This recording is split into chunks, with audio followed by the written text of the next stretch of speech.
If you're finding yourself in some kind of ongoing drama situation, this could be at home, could be at work, could be with your nuclear family, maybe it's with a circle of friends, and always it's this drama that goes on again and again and again.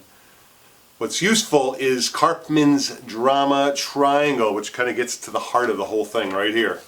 This is Karpman's drama triangle, and in this triangle there's a victim, there's a persecutor, and there's a rescuer. And it's a very simple model, but it's really powerful. And what's great about this is once you study it, you can see that you, like all things, you've got kind of a default mode. Maybe you grew up in your family and maybe you were always the rescuer, or maybe you were always the victim. And then maturing into an adult, you go back, or you go out into your life as an adult, and all of a sudden you find yourself repeatedly being the victim or the rescuer or maybe the persecutor. And so this triangle is useful because it helps you quickly get to the heart of the dynamic of what's going on between you and the other people. And so you take a look and see, well, am I being the victim here? Am I the one stepping in and rescuing, or am I the one being the persecutor? The persecutor is the one who's the heavy, dominant person who's making demands or being angry or somehow energetically controlling the situation.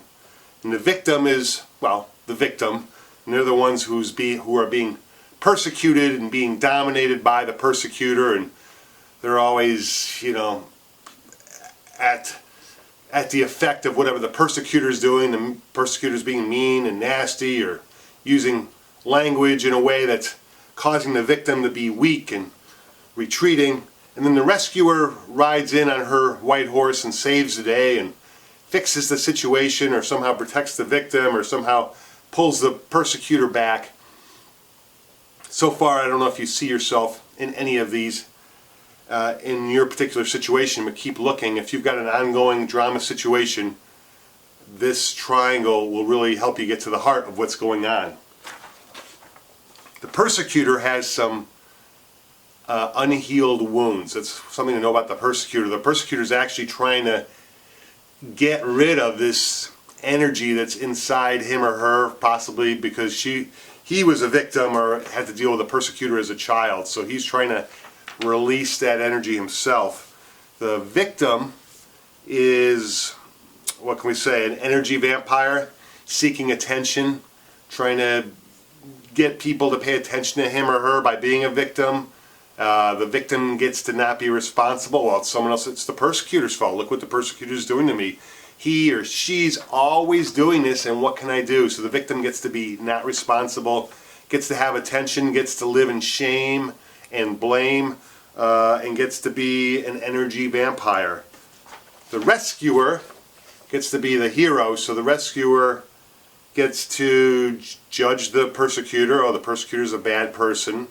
The rescuer gets to rescue the victim and save the day, but the rescuer is obviously better than the victim because the rescuer is not a victim.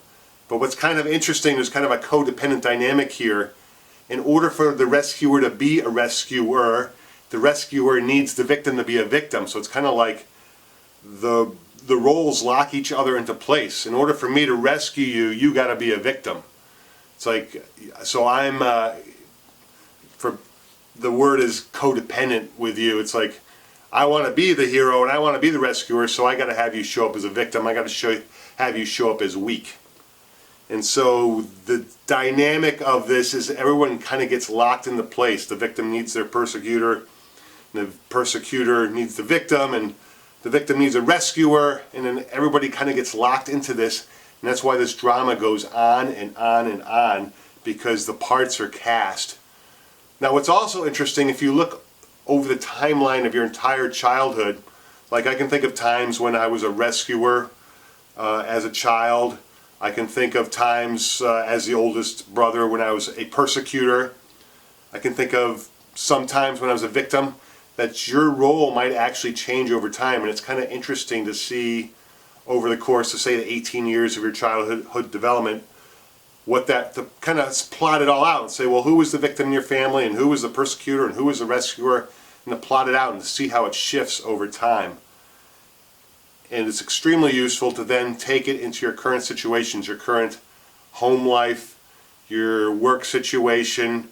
Maybe you've got something going on with your nuclear biological family that's an ongoing. Maybe you've got a group of friends and this same kind of victim, rescuer, persecutor dynamics going on. It's interesting to plot it out and to see, well, how is this playing out? And am I showing up like a victim in my circle of friends? Is there someone who's always kind of kicking me and abusing me, or am I showing up as the persecutor? So anyway, whatever it is that you happen to be, it's powerful to see yourself locked into this triangle and how it keeps playing itself out over and over again.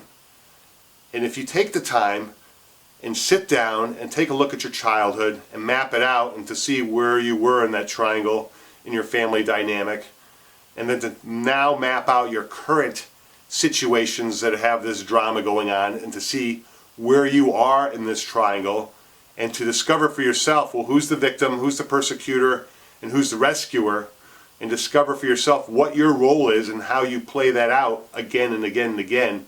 All of a sudden you've got an incredibly powerful tool with which to step back and say, no, I'm not doing rescuer anymore.